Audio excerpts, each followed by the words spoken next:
Delaware County's only live television newscast from Ball State University's Unified Media Newsroom. You're watching NewsLink Indiana Midday. Welcome to NewsLink Indiana Midday. I'm Emma Deaton. Some U.S. farmers are worried about the impact of President Trump's trade war and tariffs on foreign goods. China has retaliated with tariffs of its own, including a 10% tariff on soybeans. That's cause for concern for farmers in the U.S. as China is one of the largest overseas markets for America's soybeans. Bo Bowman spoke to a soybean farmer in Iowa about his concerns. My dad used to farm it. Doug Fuller's family has been farming in northern Polk County for generations. Now I get to call all the shots. He's already nervous about the cash crop he's about to start planting. Soybeans are the target of China's retaliatory tariff, 10% on certain imports from the United States, in response to President Trump's 10% blanket tariff on Chinese goods. Fuller is fearful it spells bad news for the 2025 harvest. You know, they aren't good for the other countries, they aren't good for me, and who could blame them putting reciprocal tariffs on us? You know, it's just a match, you know, and nobody's going to win. China is one of the largest overseas markets for American soybeans. According to the USDA, the United States exported nearly $13 billion in soybeans to China last year alone. Fuller has already faced 2 years of bean prices dropping and says it looks as if the trend may continue. Last year, Fuller is trying to stay positive, hoping a strong yield could help offset the low prices. Secretary of State Marco Rubio is set to land in Canada today for the G7 Foreign Ministries meeting. His visit comes at a time when diplomacy might come in handy. New steel and aluminum tariffs start today.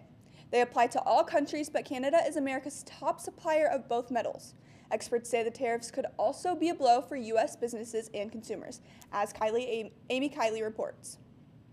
Our cost of goods have gone up. New 25% tariffs on all steel and aluminum imports start today, potentially hiking some prices for American consumers. U.S. businesses have to pay the tariffs when they import the metals. The cost to them could be substantial based on Commerce Department statistics. They show the U.S. imported more than $58 billion worth of aluminum, steel, and iron last year. A tariff, for example, on a lot of Canadian exports is a tariff on U.S. companies who make cars in the U.S. Many economists predict companies will pass on part or all of the added costs to consumers. Auto prices could go up since cars contain hundreds or thousands of pounds of steel and aluminum. Home builders say the mere threat of tariffs has shaken their industry already. Prices have gone through the roof and they've gone higher.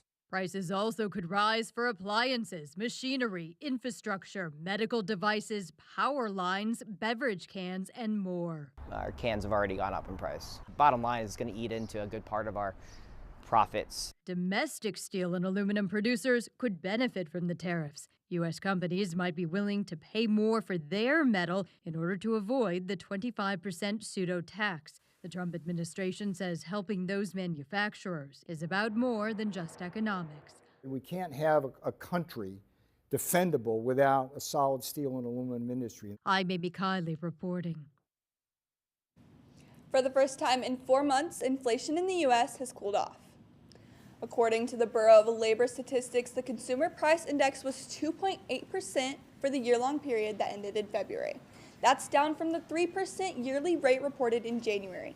Economists say lower gas prices and grocery prices were major factors that helped bring down inflation. However, the Trump administration's trade war could cause consumer costs to rise in the near future. Elon Musk has secured a major win in India by signing 2 back-to-back deals to bring SpaceX Starlink satellite internet services to the country. The country's top telecoms provider, Reliance Jio, owned by Indian billionaire Mukesh Ambani, said it had inked a deal with SpaceX. Similar agreement with Bharti Airtel, India's second largest mobile operator, was announced a day earlier. Satellite connectivity remains in its early stage in India. The world's most populous nation, many of whose rural poor still live in remote or hard-to-connect places. Musk has been trying to break into the Indian market for years. His electric vehicle company, Tesla, has been planning to sell its cars in India since 2017, but kept delaying its launch as efforts to negotiate lower import duties with the local government stalled.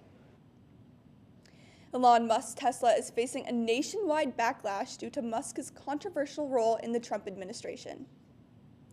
Amid the boycotts and protests, some Tesla owners are taking action. One man in Georgia is so displeased with Musk, he took the Tesla decals off his car. Paul Rankin used a heat gun, then just pulled the decal off his car with his finger.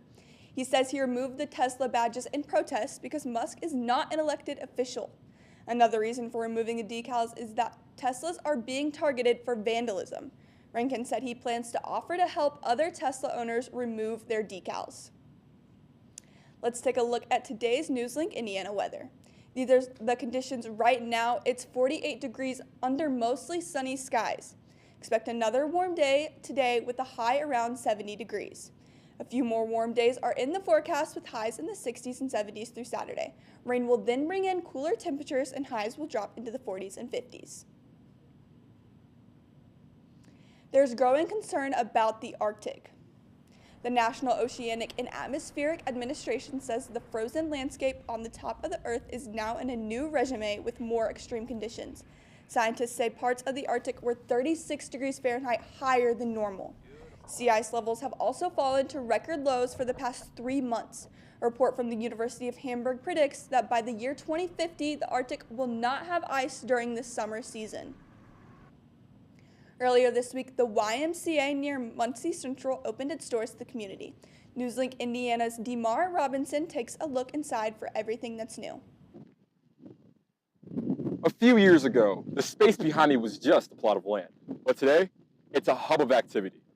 The new YMCA marks the end of over a half-a-decade planning process and the start of a new life for the Muncie community. Opening its doors earlier this week, the YMCA offers modern fitness facilities, multifunctional gymnasium with many basketball rims, an indoor track, and a state-of-the-art aquatic center. There are also wellness programs, community spaces, and after-school opportunities for students. Located right next to Muncie Central High School, its impact is already being felt by the students and staff. We see the Y as an extension of those extracurricular opportunities where if they can get involved, then we know that they're going to be more likely to have a value of education, and then that experience with being involved in the Y will ultimately add value to their experience here. The pool in the new Y also stands as Delaware County's newest pool, which is a big deal with most in the county being decades old. This is something that isn't a summer pool. This is a year-round facility that's going to be open and available to use for all of Delaware County. The opening is also a really huge deal for those who have worked on this project for years. Seeing the doors open and crossing the finish line was a real moment of pride and joy. I've worked on this project for 9 years. So today is, I don't even have the words for it. Everybody's work, everybody's dedication, the hard work, the donations, everything has come together for this moment today. And it was amazing to open the front doors for the first time and just have everybody stroll in. It was awesome. It's a smiling face, or how the environment is kind of changed behavior. It's just really exciting to see, and so much community is happening here. And we're just super thankful and grateful for all the community support that made this possible. The doors on the YMCA may be open, but the real impact starts as a community makes their space their own. In Muncie, Demar Robinson, NewsLink, Indiana. The Y encourages people of all ages to consider giving them a visit in the near future. A Colorado toddler was tested against the fear of the dark, but he was brave enough to help his great-grandmother after she had a serious fall. Janelle Finch introduces us to this little hero. 3-year-olds, hey here, buddy, don't always follow directions. But do what I tell you. Come here. 3-year-olds will sometimes do what they shouldn't. Bridger, don't put him in the grass. But when 3-year-old Bridger Peabody needed to listen most, he did. If Bridger wasn't there, I don't know what I would have done. Sharon Lewis is Bridger's great-grandma. Gigi! His Gigi. Grandma! Bridger, come over here, honey. One night in February, Bridger's sister needed to get treatment at Children's Hospital. So while his family stayed with his sister, Gigi offered to take Bridger home. And we went up to the backyard, dark backyard, and then we got up to the door where I was going to get the keys out. She had her walker, and she fell. And when I fell, I hit the corner of the cement step. She bonked her head, and then it popped open. Sharon says she couldn't get up or call for help. Her phone was still in the car. And I said, you know what? You're going to have to go out to the car and get my phone. I was scared outside in the really dark. But Bridger did brave the really dark.